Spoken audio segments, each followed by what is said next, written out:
ഈശോമിശിഹായ്ക്ക് സ്തുതിയായിരിക്കട്ടെ. എപ്പോഴും സ്തുതിയായിരിക്കട്ടെ. സുഖമാണല്ലോ അല്ലേ? സന്തോഷം. എപ്പോഴും അങ്ങനെ ആയിരിക്കട്ടെ. ഞാൻ ഓർക്കുകയാണ്, നമ്മുടെ ഈ എപ്പിസോഡ് കഴിഞ്ഞ എപ്പിസോഡിൻ്റെ തുടർച്ചയാണ്. കഴിഞ്ഞ എപ്പിസോഡിൽ യൗസേ പിതാവായിരുന്നു നമ്മുടെ മാതൃക. യൗസേ പിതാവിനെ കുറിച്ച് ചിന്തിച്ചു. യൗസേ പിതാവിനെ കുറിച്ച് കുറേ കാര്യങ്ങളൊക്കെ അച്ഛൻ പറഞ്ഞു. എല്ലാവർക്കും അറിയാവുന്നതും അറിയാമല്ലാത്തതുമായ പല കാര്യങ്ങളും എനിക്ക് മനസ്സിലായിട്ടുണ്ട്. അപ്പോൾ എന്തായാലും ഇന്ന് മാതാവിനെക്കുറിച്ചാണ് പറയേണ്ടത്. മാതാവിനെക്കുറിച്ച് സത്യത്തിൽ ഒത്തിരിയും പറഞ്ഞിട്ടുണ്ടാവും, പക്ഷേ അതിലും ചില പുതുമകൾ അച്ഛൻ പറയുമ്പോൾ വരുമെന്ന് എനിക്ക് ഉറപ്പാണ്. അപ്പം ഇതുവരെ ശ്രദ്ധിക്കപ്പെടാത്ത ചില കാര്യങ്ങളായിരിക്കും ചിലപ്പോൾ ഇന്ന് പറയാൻ പോകുന്നത്. അപ്പം മാതാവിൻ്റെ ജീവിതത്തിൽ നിന്ന് നമ്മൾ കണ്ടുപഠിക്കേണ്ട കുറച്ച് കാര്യങ്ങൾ ഒന്ന് കേൾക്കുന്നത് നല്ലതായിരിക്കും. ഒന്നാമത് യോഹന്നാൻ്റെ സുവിശേഷത്തിന് തന്നെ ഒരു ആഴം വരുന്നതിൻ്റെ കാരണം മാതാവിനെ വീട്ടിൽ താമസിച്ചതിന് ശേഷം എഴുതിയത്. ചരിത്രത്തിൽ കാൽവരി കുരിശിൻ്റെ ചുവട്ടിൽ നിന്ന് യോഹന്നാൻ വീട്ടിലേക്ക് പോരുമ്പം ഒരു സ്ത്രീയുടെ കയ്യെ പിടിച്ചിട്ടുണ്ടായിരുന്നു. അത് ക്രിസ്തു ഏൽപ്പിച്ചതാണ്. ഇതാണ് നിൻ്റെ അമ്മ. അപ്പോൾ അമ്മയ്ക്ക് വീട്ടിൽ സ്ഥാനം കൊടുത്തപ്പോൾ യോഹന്നാൻ്റെ ചിന്തകളിലും ഒരു വലിയ വളർച്ചയുണ്ടായി. ഇപ്പോൾ നമുക്കറിയാം, നമ്മുടെ തന്നെ ധ്യാനമന്ത്രങ്ങൾ എടുക്കുക. മാതാവിൻ്റെ പേരിലുള്ള ധ്യാനമന്ത്രങ്ങളിൽ കൂടുതൽ അത്ഭുതങ്ങൾ കാണാം. മരിയൻ ഇപ്പോൾ ഒരു പരിശുദ്ധ അമ്മ ഒരു വലിയ ആളാണ്. കാരണം ക്രിസ്തു രഹസ്യങ്ങൾ 10 10ലും സാക്ഷ്യം വഹിച്ചു. ദൈവത്തിൻ്റെ ഏകത്വം, ത്രിത്വം, മനുഷ്യാവതാരം, രഹസ്യജീവിതം, പരസ്യജീവിതം, പീഡാസഹനം, കുരിശുമരണം, പുനരുത്ഥാനം, പന്തക്കുസ്ത, മനുഷ്യവംശത്തിൻ്റെ വീണ്ടെടുപ്പ് മുഴുവൻ സാക്ഷ്യം വഹിച്ച അമ്മയാണ്. യൗസേ പിതാവ് പിന്നീട് സീനി വരുന്നത് തുടക്കത്തിൽ. അപ്പോൾ അതുകൊണ്ട് ആ അമ്മ നമുക്കെന്നും ശക്തി തരുന്ന പ്രാർത്ഥിക്കുന്ന ഒരമ്മയാണ്. അപ്പോൾ അതുകൊണ്ട് എപ്പോഴും ഒരു മോഡലായിട്ട് ക്രിസ്തു തന്നത് ആരെയാണ്? അമ്മയാണ്. ഇതാ നിൻ്റെ അമ്മ. അല്ലെ പറയുക 10 ദിവസത്തോട് നല്ല കൂട്ട് കുടിക്കണം കേട്ടോ, മത്തായിയെ മറക്കല്ലേ, ഒന്നുമല്ല, നിൻ്റെ അമ്മ. കാരണം എൻ്റെ അമ്മ എൻ്റെ ജീവിതം മനസ്സിലാക്കിയോളാം. അതുകൊണ്ട് ആ അമ്മയുടെ മോഡലിൽ നീയുമായിരിക്കും എന്ന് പറയണം. അപ്പം ആദിമസഭ മുതലേ മാതാവിനെ നോക്കി പഠിച്ചു. അതുകൊണ്ടാണ് യേശുവിൻ്റെ നാമം കഴിഞ്ഞാൽ പിന്നെ ഏറ്റവും കൂടുതൽ വിളിക്കുന്നത് മാതാവിൻ്റെ നാമമാണ്. മറിയം പറഞ്ഞില്ലേ സ്തോത്രഗീതത്തിൽ, ലൂക്കാ 1:46-47 വാക്യങ്ങളിൽ, ഇന്നു മുതൽ സകല തലമുറകളും എന്നെ ഭാഗ്യവതി എന്ന് പ്രകീർത്തിക്കും. അപ്പോൾ അത് ബൈബിളിൽ തന്നെ അമ്മ പറഞ്ഞൊരു വാക്കുണ്ട്. അതുകൊണ്ട് മാതാവ് നമുക്ക് ശരിക്കും നോക്കിയാൽ മാതാവ് ഒരു വലിയ പുസ്തകമാണ്. ഒത്തിരി പേജുകൾ വായിച്ചു തീർക്കാനുള്ള ഒരു വലിയ ഗ്രന്ഥമാണ്. അപ്പം അങ്ങനെ വേണം മാതാവിനെ നമ്മൾ കാണാനായിട്ട്. ശരിക്കും മാതാവിനെ പലരും മാറ്റി നിർത്തിയിട്ടുള്ള ഓരോ കാര്യങ്ങളൊക്കെ കേൾക്കുമ്പോൾ സത്യത്തിൽ സങ്കടം തോന്നുമല്ലേ? ശരിക്കും അവർക്ക് എന്തറിയാമായിട്ടാണെന്ന് തോന്നും. തീർച്ചയായിട്ടും. അപ്പം അതുകൊണ്ടാണ് ഇന്ന് ഈ അപ്പസ്തോലിക സഭകൾ എല്ലാത്തിൻ്റെയും അല്ലാന്ന് പറയുന്ന ഒരുപാട് എല്ലാ സഭകളിലും തന്നെയൊക്കെ പറയും, ഈ മാതാവിനോടൊരു വണക്കമില്ലേ പോലും വില കൊടുക്കും. പലപ്പോഴും ചില സഭകളിലേക്കാണെങ്കിലും സുവിശേഷം വായിക്കുന്നത് പരിശുദ്ധ കന്യാമറിയാമിൽ നിന്നും ജന്മമെടുത്തു ദൈവമാതാവ്, അല്ലെങ്കിൽ അങ്ങനെ വാക്ക് റെഫറൻസ് ഉണ്ടേ. ഇപ്പം ചിലർ പാരമ്പര്യത്തിൽ അങ്ങനെ ഒരു പരസ്യ വണക്കമില്ലെന്നുള്ളൂ. ചിലർക്ക് ഇന്നും മനഃപൂർവ്വം അമ്മയെ പുച്ഛിക്കുന്നവരുമുണ്ട് ചില സഭകൾ. ഞാൻ ഓർക്കുമായിരുന്നു, മാതാവിനെ സംബന്ധിച്ചിടത്തോളം മാതാവ് കുരിശെടുത്തയാളാണ്, അതുപോലെ ക്രൂശിതനെ കണ്ടയാളാണ്. അപ്പം ഇത് രണ്ടും കൂടി മാതാവിൻ്റെ ജീവിതത്തിലുണ്ടായിരുന്നു. കുരിശായിരുന്നു ഏറ്റവും പ്രധാനപ്പെട്ട ഒരു ഇത്. അല്ലാതെ അതിൻ്റെ ഹൃദയത്തിലൊരു വാൾക്കടക്കം എന്ന് പറഞ്ഞിട്ടായിരുന്നല്ലോ തുടക്കം. അതെ, ശിവൻ്റെ പ്രവചനം. അപ്പം എനിക്കൊന്ന് കുടുംബജീവിതത്തിൽ ഈ അങ്ങനെയുള്ള സന്ദർഭങ്ങളിൽ പോലും മാതാവ് കാണിച്ച ഒരു എന്താണ് ഒരു മാതാവ് ഭയങ്കര ഒരു ധീരവനിതയായിരുന്നു അങ്ങനെ നോക്കുമ്പോൾ. അതെ അതെ, മാതാവിൻ്റെ ഒരു വലിയ പ്രത്യേകത എപ്പോഴും പരിത്യക്തതകളിൽ ചേർന്ന് നിൽക്കും. എവിടെ പരിത്യക്തതയുണ്ടോ അവിടെ കൂടെ നിൽക്കും. കുറവുണ്ടോ അവിടെ നിൽക്കും. കാനായിൽ വീഞ്ഞ് കൊല്ലപ്പോൾ അവിടെ നിന്നു. കുരിശിൽ മകൻ മരിക്കുമ്പോൾ ചുവടി നിന്നു. സ്ത്രീകന്മാർ പേടിച്ചിരുന്നപ്പോൾ അപ്പസ്തോല പ്രവൃത്തി 1:15 ഊട്ടി പ്രാർത്ഥനാമുറിയിൽ അമ്മ നിന്നു. അപ്പം എപ്പോഴും പരിത്യക്തകളിൽ ചേർന്ന് നിൽക്കുന്ന ഒരമ്മയാണ് നമ്മൾ കാണുക. എപ്പോഴെല്ലാം ഉപേക്ഷിക്കപ്പെട്ടോ മനുഷ്യൻ, അവിടെ എല്ലാം ഉണ്ട് മറിയത്തിൻ്റെ സാന്നിധ്യം നമ്മൾ കാണുന്നുണ്ട്. അപ്പം അമ്മ കുരിശിൻ്റെ വഴി നടന്നുകൊള്ളുക, ക്രൂശിതനോട് ചേർന്ന് നടന്നുകൊള്ളുക. അതായത് കുരിശിൻ്റെ വഴി നമുക്കറിയാം, അവഹേളനത്തിൻ്റെ വഴി, നൊമ്പരത്തിൻ്റെ വഴി. ആ വഴിയിൽ അമ്മ ഇട്ടിട്ട് പോയില്ല, അത് ചുവന്നുകൊണ്ട് പുറകെ നടന്നു. ഓർത്താൽ മതി, ഒരു മകനെ കൊല്ലാൻ കൊണ്ടുപോകുമ്പം കൂടെ നടക്കുന്ന ഒരമ്മയുടെ ചിന്ത. ഇത് ഓരോ കുടുംബത്തിലും വേണം. കുരിശിൻ്റെ വഴി നടക്കുമ്പം പരാതിയില്ല, ചുമ്മാ കർത്താവ് കൂടെ ഉണ്ടെന്ന് ഓർത്തോണ്ട് നടന്നോണം. കർത്താവില്ലാത്ത കുരിശ് അർത്ഥമില്ല. കുരിശിൻ്റെ അർത്ഥം അത് തൂങ്ങിക്കിടന്നവനാ, ക്രൂശിതനാ. ഒരു വെറുതെ കുരിശ് കണ്ടാലും ഓർമ്മിക്കുന്നത് കുരിശെ കിടന്നവൻ്റെ ഓർമ്മയാണല്ലോ നമുക്ക് തരിക. അതുകൊണ്ടാണ് പൗലോസ്ലീഹ പറഞ്ഞത്, ഞങ്ങൾക്ക് അഭിമാനിക്കാൻ ക്രൂശിക്കപ്പെട്ട ക്രിസ്തു അല്ലാതെ മറ്റൊന്നുമില്ല എന്ന് പറയുന്നുണ്ട്. അപ്പം മറിയം കൂടെ നടന്നു, എന്നും യേശുവിൻ്റെ വേദനകളിൽ നടന്നു. ദാരിദ്ര്യത്തിൽ, ക്ഷീണങ്ങളിൽ, ഏകാന്തതയിൽ ഒക്കെ ഒരു അമ്മയുടെ ഒരു സൗമ്യ സാമീപ്യം കൊടുത്തവളാണ്. അപ്പോൾ അമ്മയ്ക്കറിയാം ഈ കുരിശിന് വഴി നടക്കും, ചുമാർഗമല്ല, ഒരു ക്രൂശത്തിൻ്റെ കൂടെയാണ് നടക്കുന്നത്. ആ ഉറപ്പാണ് അമ്മയുടെ ബലം. നമ്മളും ചില സഹനങ്ങൾ, വേദനകൾ നമ്മളെ തരുമ്പം ഒരു അർത്ഥമില്ലാത്ത ജീവിതം നല്ല ഓർക്കേണ്ടത്. അത് സ്വീകരിക്കുമ്പോൾ ഓർക്കണം, ഞാനിത് സഹിക്കുമ്പോൾ ഞാൻ ക്രൂശത്തിൻ്റെ കൂടെയാണ്, കുരിശിൻ്റെ വഴിയിലാണ്. ആ കുരിശിൻ്റെ വഴി അങ്ങ് പീലാത്തോസിൻ്റെ അരമന മുതൽ ഗാഗുൽത്താവരെയല്ല, എൻ്റെ അടുക്കളയിൽ നിന്ന് ആരംഭിച്ച് വരാന്ത വഴി തെങ്ങിൻ്റെ ചൂട് വരെയാണ്. എൻ്റെ വീട്ടിൽ നിന്ന് ഇറങ്ങി പള്ളിയിലേക്കുള്ള വഴിയില്ല, എൻ്റെ വീട്ടിൽ നിന്ന് അയൽവക്കത്തെ വീട്ടിലുള്ള വഴി, ഇതെല്ലാം കുരിശിൻ്റെ വഴിയാണ്. പക്ഷെ ഞാനെന്ന അമ്മയിൽ നിന്നും മരുമകളിലേക്കുള്ള യാത്ര, ഞാനെന്ന മരുമകളിൽ നിന്നും അമ്മയിലേക്കുള്ള യാത്ര, ഞാനെന്ന ഭാര്യയിൽ നിന്നും ഭർത്താവിലേക്കുള്ള യാത്ര, തിരിച്ചങ്ങോട്ടും ഇങ്ങോട്ടും, ഇതെല്ലാം കുരിശിൻ്റെ വഴികളാണ്. ബൈബിളിൽ എഴുതി വെച്ചതോ ഒരു പാരമ്പര്യം മാത്രമല്ല വഴി, അത് ഓരോ ദിവസവും നമ്മൾ അനുഭവിക്കുന്ന വഴികളാണ്. അപ്പം ആ വഴികളിൽ തളരാതെ നിൽക്കാൻ ശക്തി കിട്ടണോ ഓർക്കണം, ഈ വഴിയിൽ ഒറ്റയ്ക്കല്ല, ക്രൂശിതൻ കൂടെയുണ്ട്. അപ്പം അമ്മ കുരിശിൻ്റെ വഴിയിലും ക്രൂശിതൻ്റെയും കൂടെ നിന്നു. അപ്പം അങ്ങനെ നിൽക്കാനുള്ള വിളിയാണ് നമുക്ക് കുടുംബത്തിൽ തരിക. അത് അപ്പനാണല്ലോ അമ്മയാണല്ലോ ആരാണേലും. ഞാൻ അച്ഛൻ അതുപോലെ പറഞ്ഞൊരു കാര്യം ഉണ്ടായിരുന്നല്ലോ, ഇവിടെ കുറവുകളുണ്ടോ അവിടെ മാതാവ് ഉണ്ടായിരുന്നു. ശരിക്കും നമ്മൾ കുടുംബജീവിതത്തിലും എല്ലാം തികഞ്ഞ് നിൽക്കുമ്പോൾ എല്ലാവരും ഉണ്ട് അല്ലേ. കുറവുകൾ വരുമ്പോഴാണ് ചിലപ്പോൾ ഇപ്പോൾ ഒക്കെ അങ്ങനെയല്ലേ, ഭർത്താവിനൊരു കുറവുണ്ടോ, രോഗിയായി കിടപ്പില്ലേ, ഉടനെ ഭാര്യ ഇട്ടിട്ട് പോയി, അല്ലെ ഭാര്യയ്ക്ക് ഒരു കഴിവില്ലായ്മ, ഒരു രോഗം, ഒരു മാറാരോഗം, ഭർത്താവ് ഉപേക്ഷിച്ച് പോയി, അടുത്തയാളെ കല്യാണം കഴിച്ചു എന്നൊക്കെ ഒത്തിരി കേൾക്കാറുണ്ട്.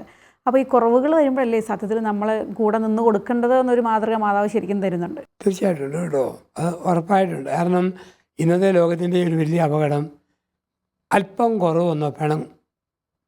ഭാര്യ MSc ജയിച്ചെന്നാണ് പറഞ്ഞത്, പക്ഷെ തോറ്റെന്ന് പിന്നെ അറിഞ്ഞ് ഡൈവോഴ്സ്.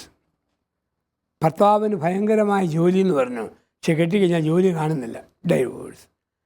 ഇതാണ് ജീവിതം. അപ്പം അങ്ങനെ പോകുമ്പം ഈ ഡിഗ്രി അല്ല കെട്ടിയിരിക്കുന്നത്, എന്തെങ്കിലും കാരണത്താൽ എന്തെങ്കിലും ഒരു പാഴ്ച കിട്ടിക്കഴിഞ്ഞപ്പം ആൾ നല്ലവളാണെങ്കിൽ പിന്നെ അതുപോലെ, ഭർത്താവ് നല്ലവനാണെങ്കിൽ അതുപോലെ. അപ്പം അങ്ങനെയുള്ള ഒരു പോരായ്മ. ഇപ്പം ഭർത്താവിന് ജോലി നഷ്ടപ്പെട്ടു, ഇപ്പോഴത്തെ സിസ്റ്റത്തിൽ ജോലി പോയി, ഉടനെ അതിന് മുഖം വീർപ്പിക്കുകയല്ല ചെയ്യേണ്ടത്. ഓക്കെ, നമുക്ക് കാത്തിരിക്കാം, അല്ല ഞാനുണ്ടല്ലോ, അങ്ങനെ പറയുമ്പോഴാണ് കുറവ് നികത്തുന്നത്. ഭാര്യയുടെ ജോലി പോയി, കൃത്യം ശമ്പളം കിട്ടിയതാ, പിന്നെ വലിയ ലോകാവസാനം പോലെ കാണിക്കരുത്. ഞാനുണ്ടല്ലേ, നമ്മളായി, കുടുംബമായി, ജീവിതമായി. അങ്ങനെ എന്തു പോരായ്മ വന്നാലും പ്രയാസപ്പെടുത്താതെ കൂടെ നിൽക്കണം. ഞാൻ കഴിഞ്ഞ ദിവസം കേട്ടൊരു അനുഭവമാണ് ഇത് ശരിക്കും പറഞ്ഞു കഴിഞ്ഞാൽ അവരൊക്കെ കേൾക്കുകയാണെങ്കിൽ നല്ലതായിരുന്നു. വിദേശത്തുള്ള പെൺകുട്ടിയെ കല്യാണം കഴിച്ചു, സ്വദേശത്തുള്ള യുവാവ്. പക്ഷേ സ്വദേശത്തു നിന്ന് പരീക്ഷ എഴുതി പാസ്സായി വേണം വിദേശത്ത് പോകാൻ. എത്ര പരീക്ഷ എഴുതിയിട്ടും ജയിക്കുന്നില്ല. അവസാനം സൊല്യൂഷൻ വന്നത് ഇവനെ ഡിവോഴ്സ് ചെയ്തേക്കാവുന്നതാണ്. കാരണം ഇവനെ അങ്ങോട്ട് കൊണ്ടുപോകാൻ പറ്റിയല്ലോ. അപ്പോൾ പിന്നെ എന്ത് ചെയ്യും? ഇതാണ് ഇപ്പോഴത്തെ ഒരു സൊല്യൂഷൻ. കാരണം ഒരു കുറവ് വന്നു, അതിന് വേറൊരു സൊല്യൂഷനിലേക്ക് പോലും എത്താനായിട്ട് സാധിക്കുന്നില്ല. അതിന് ഒരു ഉത്തരം വന്നത് ഇങ്ങനെയാണ്. ഞാൻ കഴിഞ്ഞ ദിവസം കേട്ടൊരു കാര്യമാണിത്. അതുകൊണ്ട് അങ്ങനെയുള്ള സംഭവങ്ങൾ ഇപ്പോൾ ഒരുപാട് നടക്കുന്നുണ്ട്. അപ്പോൾ അവിടെ എന്തിനാ നമ്മൾ മൂല്യം കൊടുക്കുന്നതെന്നുള്ളതാണ്. നമ്മുടെ വാല്യൂ സിസ്റ്റം എങ്ങനെ പോകുന്നു എന്നുള്ളതാണ്. പണ്ടിങ്ങനെ ചിന്തിക്കാൻ പറ്റുമല്ലായിരുന്നു. കാലം മാറിയപ്പോഴത്തേക്ക് ഒത്തിരി വാക്കുകൾ വരുന്നുണ്ട്, തന്തവൈവും തള്ളവൈവും ഒക്കെ. പക്ഷേ നമ്മൾ തന്തയില്ലാത്തരോ എന്ന് പറയുന്നൊരു വൈവും കൂടെ ഇന്ന് സമൂഹത്തിൻ്റെ ഭാഗമായിട്ട് മാറുന്നുണ്ട്. അപ്പം അതിനൊരു ഭാഗമാണ് ഇങ്ങനെയാണെന്ന് വെച്ചാൽ നെഗറ്റീവായിട്ട് പറയല്ല, വളർത്തേണ്ടതുപോലെ മക്കളെ വളർത്താത്തതിൻ്റെ ഒരു വൈവ്. അപ്പോൾ ഞാനിങ്ങനെ ഓർക്കുമായിരുന്നു, കുറവുകളിൽ കൂടെ നിൽക്കുന്നുണ്ട്. അപ്പോൾ സാമ്പത്തിക കുറവ് വരുമ്പോൾ കുറച്ചുകൂടെ സ്ട്രോങ് ആയിട്ട് കൂടെ നിൽക്കാം, ആരോഗ്യം കുറവ് വരുമ്പോൾ കുറച്ചുകൂടെ കാര്യമായിട്ട് സപ്പോർട്ട് ചെയ്യാം. ഇതൊക്കെ ഈ എപ്പിസോഡ് കഴിയുമ്പോൾ എല്ലാവരും തീരുമാനിക്കട്ടെ അല്ലേ. നമ്മൾ സത്യത്തിൽ നമ്മൾ അങ്ങനെ ചെയ്യണം. അങ്ങനെയാണല്ലോ നമ്മുടെ വൗസ്, അങ്ങനെയാണല്ലോ സമ്പത്തിലും ദാരിദ്ര്യത്തിലും ഒക്കെ നിൽക്കണമെന്ന് പറയുന്നത്. എന്നാൽ ഇത് ഓരോന്ന് ദിവസം കേൾക്കുമ്പോഴേ നമുക്കൊരു തീഷ്ണത കൂടും. അങ്ങനെയാണല്ലോ ഇടയ്ക്കിടയ്ക്ക് കേൾക്കുമ്പോഴാണല്ലോ ആ വൈബ് ഞങ്ങൾക്കൊക്കെ ഒന്ന് കൂടുന്നത്. എപ്പോഴും ഉണ്ടാകുന്ന ഒരു പ്രശ്നമായതേ, എല്ലാവർക്കും അവനവൻ്റെ ഈസി ഗോയിങ് ആയിട്ട് പോകണം കാര്യം. അവിടെ വരെ ഒരു പ്രതിസന്ധി എനിക്ക് ശല്യമാണ്, തടസ്സമാണ്. അതിനെ അതിജീവിച്ച് മനക്കരുത്ത് നേടി ബലമുള്ളവരാകാം, പക്ഷേ ബലഹീന മൺപാത്രമായിട്ട് അവിടെ നമ്മളങ്ങ് തീർന്നു. അതുപോലെ തന്നെ മാതാവിനെ പറ്റി നമ്മൾ എന്ത് രഹസ്യങ്ങൾ ഇങ്ങനെ ധ്യാനിക്കുമ്പോൾ തന്നെ എലീശ അമ്മയെ ചെന്ന് കണ്ട് ശുശ്രൂഷിച്ച, കാരണം 3 മാസം മാതാവ് ഗർഭിണി അങ്ങോട്ട് ആയിട്ടേ ഉള്ളൂ. സത്യമായിട്ട് ഈ സമയത്ത് റെസ്റ്റ് വേണം, ക്ഷീണമാണ്, പരാതികളാണ്, ഇതെല്ലാം ഉള്ളിടത്താണ് മാതാവ് മറ്റൊരാളെ ഹെൽപ്പ് ചെയ്യാൻ ഓടിപ്പോയ കഥ വായിക്കുന്നത്. സത്യത്തിൽ അതിനെക്കുറിച്ച് എത്രത്തോളം ചിന്തിച്ചിട്ടുണ്ടെന്ന് എനിക്കറിയത്തില്ല. ഇന്നത്തെ ഗർഭിണികളാണത് സത്യം പറഞ്ഞു കഴിഞ്ഞാൽ ചിന്തിക്കുമ്പോഴാണ് അതിൻ്റെ ഒരു ബുദ്ധിമുട്ട് മനസ്സിലാവുള്ളൂ. ഒരു പരോപകാരം, അങ്ങനത്തെ ഒരു ഭയങ്കര ഒരു സർവീസ് മൈൻഡുള്ള ആളായിരുന്നു മാതാവ്. അത് നമ്മളും പഠിക്കേണ്ട ഒരു മാതൃക തന്നെയാണ്.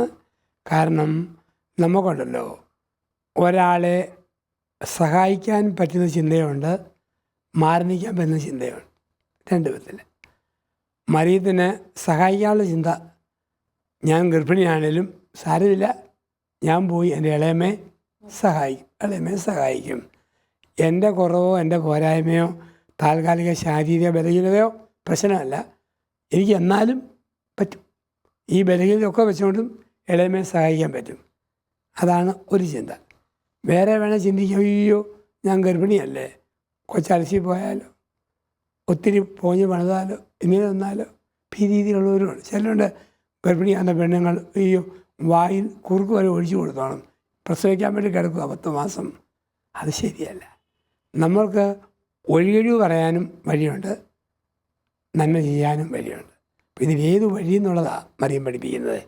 നമുക്ക് കൊച്ചു നന്മ നമ്മൾ ചെയ്യാമെന്നുള്ളതാണ്. ഇപ്പോൾ അതല്ലേ ദൈവം ഒരാളെ തൊടുമ്പം എത്രയോ പേരായെന്ന് നല്ല ആത്മായർ ദൈവം തൊട്ടപ്പോൾ ആകാശപറവയുടെ സ്ഥാപനങ്ങൾ, പരോപകാര കേന്ദ്രങ്ങൾ, അച്ഛന്മാരിച്ചത് പണ്ടേ ചെയ്യുന്നുണ്ട്. ആത്മായർ എത്രയോ പേര് ആരംഭിച്ചു. ദൈവം തൊടുമ്പോൾ മറ്റുള്ളവർക്ക് എന്തെങ്കിലും നന്മ ചെയ്യുക, അത് നമുക്ക് അടങ്ങിയിരിക്കാൻ പറ്റുകയില്ല. ദൈവത്തിൻ്റെ പരിശുദ്ധാത്മാവ് ഒരു വ്യക്തി വരുമ്പം തൻ്റെ ലോകം തൻ്റെ സുഖമെന്ന് പറഞ്ഞാൽ ഒതുങ്ങാൻ പറ്റുകയില്ല, ഓടി നടക്കും, എന്തെങ്കിലും ചെയ്യും. ചെയ്യാതിരിക്കാൻ അവർക്ക് ഒരിക്കലും പറ്റുകയില്ല. കാരണം പൗലോസ്ലീഹ പറയുന്നുണ്ട്, ദൈവത്തിൻ്റെ സ്നേഹം എന്നെ നിർബന്ധിക്കുന്നു, കർത്താവിൻ്റെ സ്നേഹം എന്നെ നിർബന്ധിക്കുന്നു. അപ്പം അതാണ്. ഇപ്പോൾ ഒരു ലാഭക്കച്ചവടം ഒന്നുമല്ലത്, ഇതില്ലാതെ എനിക്ക് പറ്റുകയില്ല. ചോദിക്കാം, പള്ളിയിൽ പോകുന്ന ആളോട് ചോദിക്കുകയാണ്, എന്നാത്തിനെന്നും പള്ളിയിൽ പോകുന്നത്, പള്ളിയിൽ പോകാത്ത ചോദിക്കുക, പറഞ്ഞിട്ട് കാര്യമില്ല. എന്നാത്തിനാ പള്ളിയിൽ പോകുന്നത് എനിക്കേ അറിയത്തുള്ളൂ, ഒരുത്തരോട് പറഞ്ഞാൽ പിടിയിട്ട് നല്ലത് എന്ന് പറഞ്ഞതുപോലെയാണ്. എന്തിനായി പൊട്ടത്തരം, ആരോഗ്യവും കളഞ്ഞ് പൈസയും കളഞ്ഞ് ധർമ്മക്കാരെയും കുളിപ്പിച്ച് ഭിക്ഷക്കാരെ നോക്കി എന്നാത്തിനാണ് നിൽക്കുന്നത്? അത് ചോദിക്കുന്നത് മനസ്സിലാക്കിയല്ല, ചെയ്യുന്നതറിയാം. ക്രിസ്തുവിൻ്റെ സ്നേഹം എന്നെ നിർബന്ധിക്കുന്നു. ഇതാണ് മറിയം കാണിച്ച പാഠം. ജീവിതത്തിൽ നമുക്കും ഉണ്ടാകുന്നൊരു പാഠം ഇതാണ്.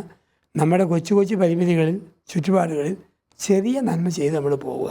എത്രയും നേരം കർത്താവ് പറയുന്നില്ലേ, ഒരു പാത്രം പച്ചവെള്ളം എൻ്റെ നാമത്തിൽ കൊടുത്താൽ പ്രതിഫലമുണ്ട്. അതാണ് ലൂക്കോസ് സുവിശേഷം 10 സമറിയാക്കാരൻ്റെ വാക്ക്. മുറിവേറ്റ മനുഷ്യനെ സത്രത്തിൽ കൊണ്ടിരുന്നു, എന്നിട്ട് 2 ധനാറ കൊടുത്തു.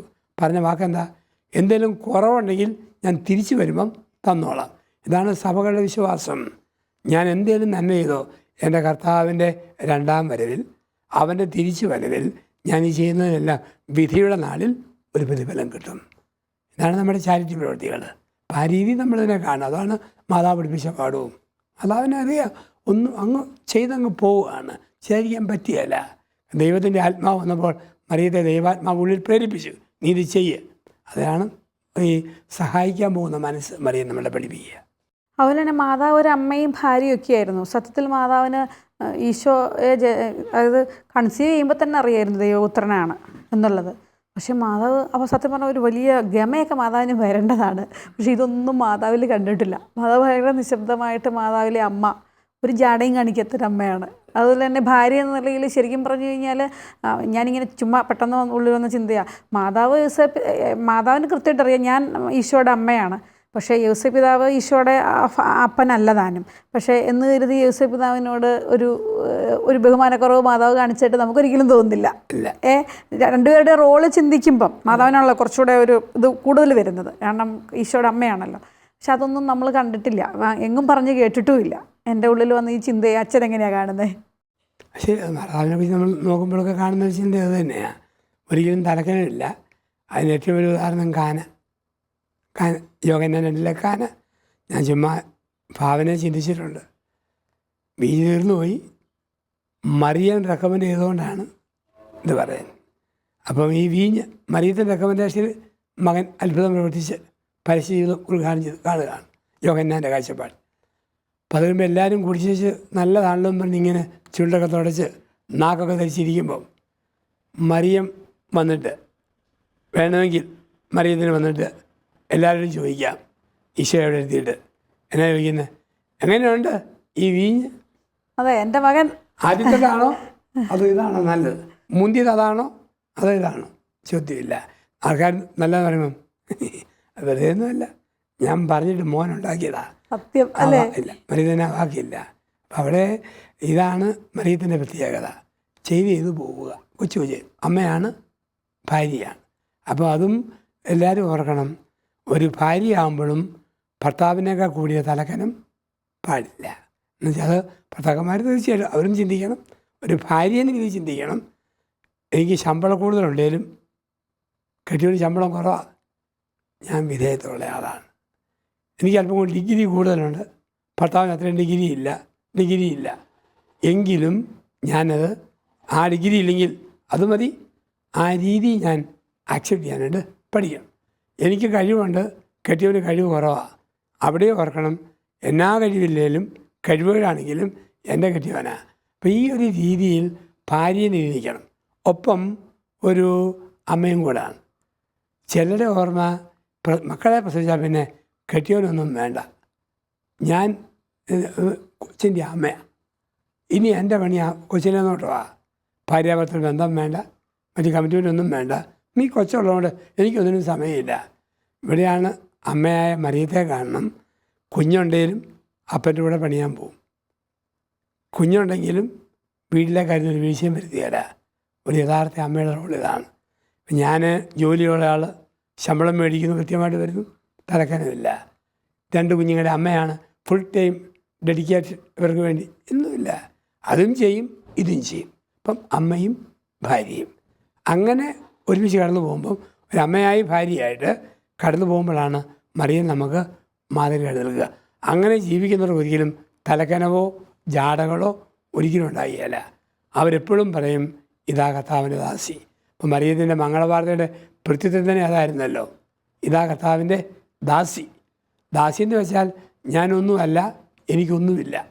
ദാസി, ദാസൻ, നീയാണെല്ലാം, എനിക്കൊന്നുമില്ല, ഞാനൊന്നുമല്ല എന്നും പറഞ്ഞ് യൗസേപ്പിൻ്റെ പുറകെ കൂടി, എന്നും പറഞ്ഞ് മംഗളവാർത്തയിൽ ജീവിതം ആരംഭിച്ചു. പിന്നെ മരണം വരെ, മാതാവിൻ്റെ സ്വർഗാരോപണം വരെ, ആ സമയത്ത് മുഴുവൻ നമ്മൾ കാണുന്നത് ഇതാ കർത്താവിൻ്റെ ദാസി എന്ന് പറഞ്ഞ് സമ്പൂർണ്ണ സമർപ്പണം നടത്തുന്ന ഒരു മറിയത്തെ കാണുക. മറ്റൊരു മറിയത്തിൻ്റെ മുഖമേ നമ്മൾ കാണുന്നില്ല. അമ്മയായി, ഭാര്യയായി, ഒരു അഹങ്കാരമില്ലാതെ, യേശുവിൻ്റെ മഹത്വത്തിലൊന്നും പ്ലെയിൻ ചെയ്യാതെ ജീവിച്ചു പോയ ഒരമ്മ. അതുപോലെ തന്നെ ഈ മംഗളവാർത്തക്കാലത്തെക്കുറിച്ച് ചിന്തിക്കുമ്പോഴേ, മംഗളവാർത്തയെക്കുറിച്ച് പറയുമ്പോഴേ, ഈ പുരുഷനെ ഞാൻ അറിയുന്നില്ലല്ലോ, ഇതെങ്ങനെ എൻ്റെ ജീവിതത്തിൽ സംഭവിക്കും എന്നൊക്കെ മറിയം ചിന്തിക്കാറുണ്ട്. സത്യത്തിൽ സാധാരണ മനുഷ്യൻ്റെ ലോജിക്കിന് പറ്റിയ ഒരു കാര്യങ്ങളും അല്ല ജീവിതത്തിൽ സംഭവിച്ചതൊന്നും. അപ്പം നമ്മൾ ഓരോരുത്തരും കാണുന്നതിലപ്പുറം മാതാവ് എന്തൊക്കെയോ കാണുന്നില്ലേ? അതായത് സാധാരണ മനുഷ്യൻ കാണുന്നതിലും അപ്പുറം, ചിന്തിക്കുന്നതിലും അപ്പുറത്തുള്ളൊരു ലോകമോ അല്ലെങ്കിൽ ഉള്ള ചില കാര്യങ്ങളോ കാണാൻ മാതാവിന് തമ്പുരാൻ കഴിവ് കൊടുത്തിട്ടില്ലേ? ശരിക്കും അങ്ങനെ ഒരു മാതാവിനെ എനിക്ക് കാണാൻ പറ്റുന്നുണ്ട്. തീർച്ചയായിട്ടും അതാണ് ആ വിശ്വാസത്തിൻ്റെ വ്യാഖ്യാനം ജീവിതത്തിൽ പ്രവർത്തിച്ചവളാണ് മറിയം. വിശ്വാസത്തിൻ്റെ വ്യാഖ്യാനം സ്വന്തം ജീവിത അനുഭവമാക്കി പ്രാവർത്തികമാക്കി മറിയം. എബ്രായ ലേഖനത്തിൻ്റെ 11, 1, 2 വാക്യങ്ങൾ കൃത്യം മാതാവ് സ്വീകരിച്ചു. കാണപ്പെടാത്തവ ഉണ്ട് എന്നുള്ള ബോധ്യം, പ്രത്യാശ ലഭിക്കും എന്നുള്ള ഉറപ്പ്, ഇതാണ് വിശ്വാസം മാതാവിനുണ്ട്. കാലുകൂടിനപ്പുറം ഒന്നുണ്ട്, കാൽവരിക്കപ്പുറമുണ്ട്, കല്ലറയ്ക്കപ്പുറമുണ്ട്. അതുകൊണ്ടാണ് സാധാരണ രീതിയിൽ ഒരു മകൻ മരിച്ചാൽ പിറ്റേ ദിവസം രാവിലെ കല്ലറയ്ക്ക് ഓടിപ്പോകുന്ന ആദ്യം അമ്മയാണ്. പക്ഷെ ഇവിടെ ശിഷ്യന്മാരും ഓടി, ഭക്തനക്കാരും മറിയും ഓടി, പക്ഷേ മാതാവ് ഓടിയില്ല. കാരണം മാതാവിനറിയാം, എൻ്റെ മകനെ കല്ലറയിൽ ഒതുക്കാൻ പറ്റില്ല, ഇനി അവൻ മനുഷ്യൻ്റെ ഉള്ളറകളിൽ ജീവിക്കേണ്ടവനാണ്. ആ കാണാത്ത ലോകത്തെ അമ്മ വിശ്വസിച്ചു. അതാണ് തളരാത്ത വിശ്വാസ ഗോപുരം എന്ന് മറിയത്തെക്കുറിച്ച് പറയുന്ന വാക്കുകൾ അതാണ്. ഇത് കുടുംബത്തിലും വേണം. ഒരുപക്ഷെ ഭർത്താവ് ഇങ്ങനെ പോയാൽ നാളെ എങ്ങനെയെന്ന് ഒരു പരിധി പിടി ചിന്തിക്കരുത്. ദൈവത്തിന് വഴിയുണ്ടെന്ന് ഓർത്തോണം. കുഞ്ഞുങ്ങൾ ഇങ്ങനെ പോയാൽ നാളെ എന്തു പറ്റും? ഒത്തിരി നേരരുത്, തമ്പുരാൻ്റെ വഴിയുണ്ട്. അതാണ് കാണാത്ത ഒന്നിൽ വിശ്വസിക്കണം. മറിയത്തിന് അതുണ്ടായിരുന്നു. അതുകൊണ്ട് ആ മറിയത്തെ ആത്മശരീരങ്ങളോടെ പിതാവായ ദൈവം സ്വർഗത്തിലേക്ക് ഉയർത്തിക്കൊണ്ടുപോയി എന്നാണ് നമ്മൾ വായിക്കുന്നതും നമ്മുടെ സഭ നമ്മളെ പഠിപ്പിക്കുന്നതും. ഞാൻ ഓർക്കുക ഇത് പ്രത്യാശയുടെ വർഷമാണല്ലോ. അപ്പം അച്ഛൻ പറഞ്ഞ ഈ പോയിന്റ് എത്രയോ നല്ലതാണ് അല്ലേ. നമ്മൾ പലപ്പോഴും ഇങ്ങനെ മക്കളെക്കുറിച്ച് ഓർത്ത്, അല്ലെ ജീവിത പങ്കാളിയെക്കുറിച്ച് ഓർത്ത്, കുടുംബത്തെക്കുറിച്ചൊക്കെ ഓർത്ത് എന്താകും. ഞാനൊരു ടീച്ചറാണല്ലോ, പലപ്പോഴും ക്ലാസ്സിലെ കുട്ടികളൊക്കെ ഓലും ഓർത്തിട്ട് ഇവരെന്താകും, എങ്ങനെയാകും. നമുക്കിങ്ങനെ എപ്പോഴും ഒരു ആകുലതയും വ്യാകുലതയുമാണല്ലോ. പക്ഷെ അതിലപ്പുറത്തൊരു പ്രത്യാശയോടെ പോകണം അല്ലേ. എപ്പോഴും നമ്മളിങ്ങനെ ഞാനാ എല്ലാം താങ്ങുന്നതെന്ന് ഓർത്താൽ ആ ടെൻഷൻ, എനിക്ക് താങ്ങാൻ ഒരുതും കൂടെ ഉണ്ടെന്ന് ഓർത്താൽ ആ ടെൻഷനില്ല. നമുക്കെപ്പോഴും ഒരു അപ്പുറം ഒരു ചിന്ത വേണം. എന്തോ ഇപ്പം ചുമ്മാ ആവശ്യമില്ലാത്ത കുറേ കമൻറ്റ്, ആവശ്യമില്ലാത്ത കമൻറ്റ് നമ്മളോട് പറയുന്നു, കേൾക്കുമ്പോൾ നമ്പരം വരും. പക്ഷെ ചുമ്മാ ഇരുന്ന് കൊടുക്കണം. പ്രത്യേകിച്ച് അറിയപ്പെടുന്ന ആൾക്കാരെ വിമർശിക്കാൻ ഇഷ്ടമുള്ളവരുണ്ട്. കാരണം ആ വിമർശനം വഴി അവർ ശ്രദ്ധ പിടിച്ചു പറ്റും. അതിനൊന്നും മറുപടി ഒന്നും പറയല്ലേ. അതൊക്കെ 3 ദിവസം കഴിയുമ്പം അങ്ങ് പോവും. ചുമ്മാ ഇരുന്ന് കൊടുക്കണം. ഉറപ്പ് കാണപ്പെടാത്തതുകൊണ്ട് കുടുംബത്തിൽ ഒട്ടും അഡ്ജസ്റ്റ് ചെയ്യാൻ പറ്റുന്നില്ല ഭർത്താവുമായിട്ട്. പക്ഷേ ഇരുന്ന് കൊടുക്കണം. ഭാര്യയായിട്ട് ഇരുന്ന് കൊടുക്കണം. മക്കളായിട്ട്, കാലാവസ്ഥ, ഭക്ഷണം, പലതും. പക്ഷെ അവിടെ നമ്മൾ ശാന്തതയിൽ ഇരിക്കണം. അങ്ങനെ ഇരിക്കുമ്പം ഒരു ബലമുണ്ട്. ആ ബലമാണ് നമ്മൾ നേടേണ്ട ബലം. അതാണ് അമ്മ നേടിയ ബലം. അതായിരുന്നു ഒരു അണയാത്ത വിശ്വാസം അല്ലേ. അതെ. ഒരിക്കലും അണഞ്ഞിട്ടില്ലത്. ഏത് പ്രതിസന്ധി വന്നാലും അതാണ് ഒരു വിശ്വാസക്കുറവോ എവിടെയെങ്കിലും ഒരു ചാഞ്ചാട്ടവോ.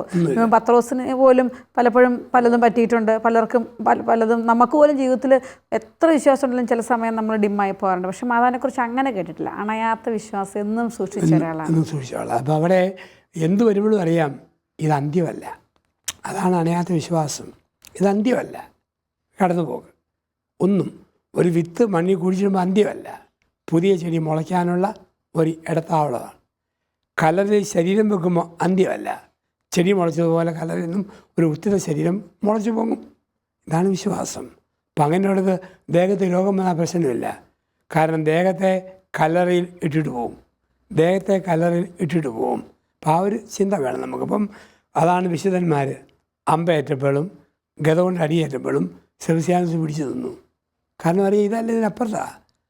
ഒത്തിരി വേദനയോടുകൂടി ഈ വലിയ കല്ലെറിഞ്ഞ് എസ്തപ്പാനോസ് കൊല്ലപ്പെട്ടു. പിടിച്ചു നിന്നു. കാരണം ഈ ശരീരമല്ല. അതുകൊണ്ടാണ് കർത്താവ് പറഞ്ഞത് ആത്മാവിനെ കൊല്ലുന്നവനെ പേടിക്കണം, ശരീരത്തെ കൊല്ലുന്നവനെ ഒരിക്കലും പേടിക്കരുത്. ശരീരത്തെ കൊല്ലുന്നവൻ നൈജീരിയയിലുണ്ട്, സിറിയയിലുണ്ട്, തുർക്കിയിലുണ്ട്, വടക്കിൻ്റെ ചില സംസ്ഥാനങ്ങളിലുണ്ട്. പക്ഷെ എന്തുകൊണ്ടാണ് പിടിച്ചു നിൽക്കുന്നത്? ഇതിനപ്പുറത്ത് എന്തോന്നുണ്ട്. ആ ഉറപ്പാണ്. ആ ഉറപ്പ് നമുക്കും വേണം. വീട്ടിൽ പ്രശ്നം ഉണ്ടാകുമ്പം എന്ത് വരുമ്പോഴും തീരെയല്ല, അപ്പുറത്തുണ്ട്. അതെ, കാണാത്ത അല്ലേ, കാണപ്പെടാത്ത എന്തോ ഉണ്ട് നമുക്കായിട്ട് തമ്പുരാൻ വെച്ചിട്ടുണ്ട്. അപ്പോൾ ഒരു വലിയൊരു പ്രത്യാശയുടെ ഒരു അനുഭവം തന്നെയാണ് മാതാവ് തരുന്നത്. എനിക്ക് തോന്നുന്നു നമ്മുടെ ഈ എപ്പിസോഡ് വൈൻഡപ്പ് ചെയ്യാനുള്ള സമയമായി. ഔസേപ്പിതാവിനെക്കുറിച്ചും മാതാവിനെക്കുറിച്ചും ചിന്തിച്ചുകൊണ്ടാണ് നമ്മുടെ ഈ കഴിഞ്ഞ 2 എപ്പിസോഡുകൾ അവസാനിക്കുന്നത്. ഇനിയും നമുക്ക് ചിന്തിക്കാൻ അടുത്ത വിഷയങ്ങൾ വരുന്നു. അപ്പോൾ അടുത്ത എപ്പിസോഡിൽ നമുക്ക് വീണ്ടും കാണാം. താങ്ക് യു അച്ഛാ. Thank you.